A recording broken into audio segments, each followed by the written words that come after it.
Selamat datang kembali teman-teman di channel Cahayani Nalar, channel yang membicarakan hal-hal yang berbau filsafat dan seputar pemikiran. Kali ini saya ingin membicarakan soal bagaimana sih Al-Ghazali dan Ibn Rus melihat satu peristiwa besar, yaitu kebakaran di Los Angeles, Amerika. Satu peristiwa yang belakangan banyak dikaitkan dengan invasi Israel ke Gaza, karena Amerika ini dianggap bagian dari penyupport Israel ini. Maka konon cerita Tuhan kemudian menurunkan azabnya melalui api yang membakar habis kota Los Angeles itu. Nah, kali ini saya ingin membicarakan bagaimana sih kalau kita coba tarik ke dalam dua pandangan pemikir besar di dalam tradisi Islam, yaitu Imam Al-Ghazali dan Ibn Rus.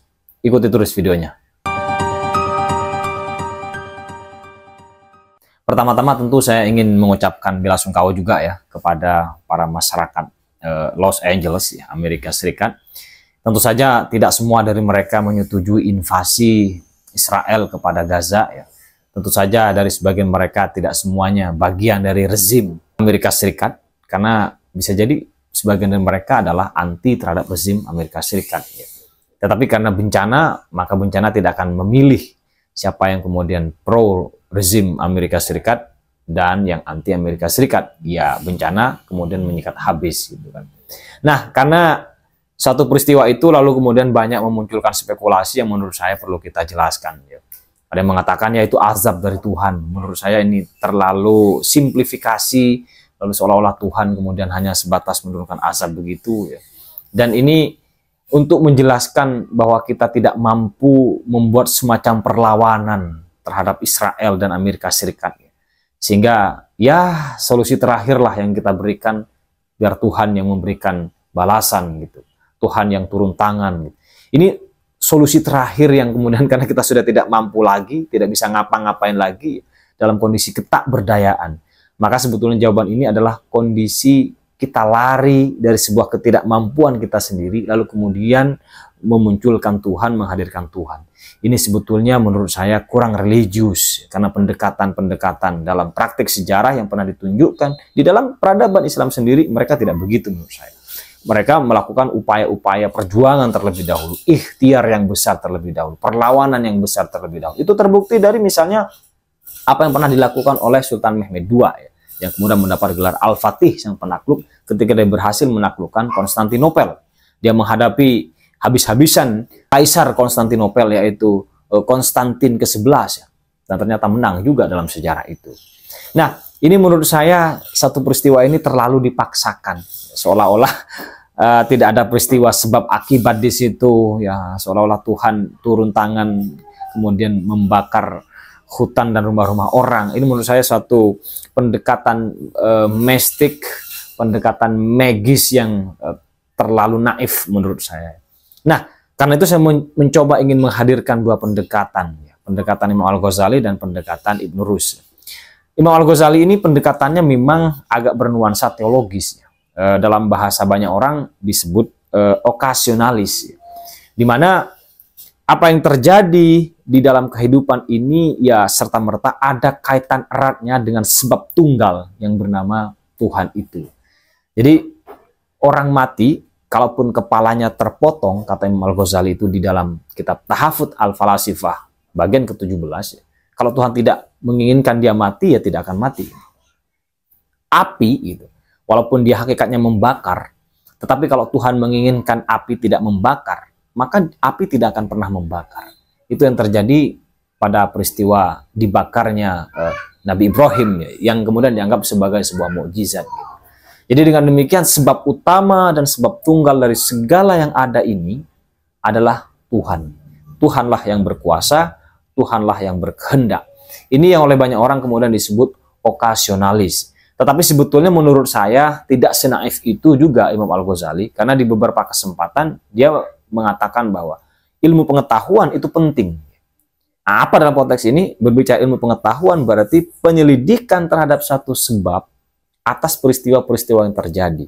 Kalau contohnya tadi itu adalah kebakaran dahsyat di California, maka penyelidikan investigatif terhadap penyebab terjadinya kebakaran itu perlu dilakukan juga. Sehingga memunculkan apa sih sebab lainnya ya. Sebab kondisinya barangkali ya. Sebab aktornya, sebab materialnya, kayak gitu ya, dan seterusnya. Tetapi kemudian dari sekian sebab itu, sebab utamanya itu adalah kira-kira Tuhan itu. Nah, itu yang disebut sebagai pandangan okasionalis ya. Dan memang pendekatan itu yang ingin dibawa oleh Imam Al-Ghazali karena dia punya kewajiban untuk mempertahankan akidah dalam konteks ini dari serangan beberapa pandangan yang kemudian agak sedikit menurut Imam Al-Ghazali menyalahi tradisi akidah. Dalam konteks ini adalah tradisi akidah Islam. Lalu kemudian muncul nih Ibn Rus dengan bukunya Tahafut At-Tahafut ya. Inkoherensi. Jadi kerancuan dari tahafut kira-kira ya. Nah, Ibn Rus membuat kritik yang juga menarik ya. Kata Ibn Rus, ini Imam Al-Ghazali ini agak terburu-buru membuat suatu penjelasan ya. Karena kalau demikian, maka ketika segala sesuatu ini sebabnya diserahkan kepada Tuhan semua, maka esensi dari apa yang ada di alam ini akan hilang. Contoh tadi ya, api itu esensinya adalah membakar ya. Jadi ketika api ini tidak bisa lagi membakar, maka esensi api menjadi tidak ada. Nah, sementara kita di dalam kehidupan kita hari ini, kita masih mengenal esensi dari sesuatu. Banyak hal yang bisa kita bedakan antara satu hal dengan hal yang lain. Kita bisa bedakan api dengan lampu, kita bisa bedakan HP dengan produk-produk elektronik lain, itu karena esensinya. Nah, kalau esensi ini kemudian dibuang, kira-kira kata Ibn Rus, maka nanti kita nggak bisa bedain nih antara satu benda dengan benda yang lain. Dan itu satu persoalan yang memunculkan ya dilematis atau problem bagi epistemologi kita secara ilmu pengetahuan. Karena itu Ibn Rus ini kemudian membuat sebuah klasifikasi.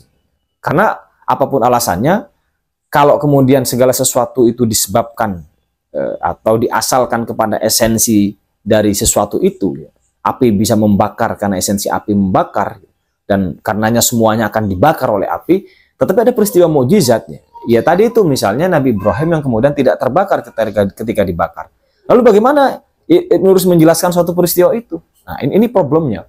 Makanya Ibn Rus kemudian membuat jalan lain. Bagi dia ada penjelasan lain nih, mukjizat nih. Dia kayak semacam meletakkan persoalan itu di luar ini ya, di luar batas-batas ilmu pengetahuan gitu.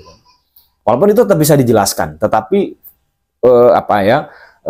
kolamnya ya, atau lokusnya bukan lokus ilmu pengetahuan, kira-kira begitu. Nah, dengan demikian menurut saya dua filsuf besar Islam ini sebetulnya sudah sama-sama berupaya. Kalau Imam Al-Ghazali ini berupaya ya, untuk mensucikan Tuhan itu dengan cara meletakkan segala sebab yang ada di semesta ini adalah berasal dari Tuhan. Sementara Ibn Rus jangan sampai kira-kira hukum-hukum alam itu dicidrai kira-kira dengan ide-ide ketuhanan, karena itu akan mengacaukan pengetahuan kita, dan ilmu pengetahuan menjadi tidak berkembang karena semuanya akan diserahkan kepada Tuhan. Ya, Gaza tidak perlu melawan, serahkan aja pada Tuhan. Ada orang dibunuh, ya nggak usah diadili di pengadilan, itu karena Tuhan yang membunuh. Wah, jadi kayak gitu semua, makanya akan terjadi kekacauan epistemik, kira-kira begitu menurut Ibn Rus. Lalu bagaimana dengan mukjizat? Ini kan persoalannya juga. Nah, Ibn Rus membuat alternatif. Nanti kita jelaskan di porsi yang lain. Kira-kira. Kita jelaskan di medannya. Kita jelaskan di di habitatnya nanti soal itu. Jangan dicampur kira-kira. Nah, ini menurut saya dua penjelasan antara dua tokoh ini yang hari ini ternyata masih relevan ya. Padahal perdebatan keduanya terjadi ya ratusan tahun yang lalu. Tetapi begitu ada peristiwa California ini terbakar ya, Los Angeles ini terbakar. Saya kira menghadirkan dua sosok ini masih ada kontekstualisasinya, bisa kita kaitkan gitu. Nah, naifnya lagi tadi beberapa orang yang kemudian tidak mampu melawan itu lalu mengaitkannya dengan hanya sebatas persoalan ketuhanan saja. Padahal Al-Ghazali pun tidak sepenuhnya. Al-Ghazali meletakkan ketuhanan dalam konteks kritiknya di poin ke-17 Tahafut Al-Falasifah itu karena dalam rangka agar Tuhan itu tidak terdegradasi gitu. Dia ingin mengajukan lagi, ingin memunculkan lagi ide-ide ketuhanan itu. Karena kalau demikian maka ya agama akan hilang, ya kan?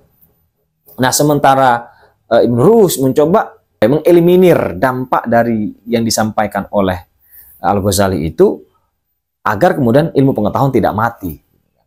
Tidak terjadi satu istilahnya ya, penyerahan semata-mata kepada Tuhan, lalu kemudian manusia tidak melakukan apa-apa, ya, Jabariyah kayak gitu jadinya, itu akan berbahaya bagi peradaban Islam sendiri. Ya, kalau semuanya diserahkan kepada Tuhan, perjuangan di Gaza melawan Israel diserahkan pada Tuhan saja, perjuangan yang dilakukan oleh Hizbullah diserahkan pada Tuhan saja, maka tidak ada perlawanan yang mapan. Ya, manusia tidak akan pernah maju, selamanya akan terjajah.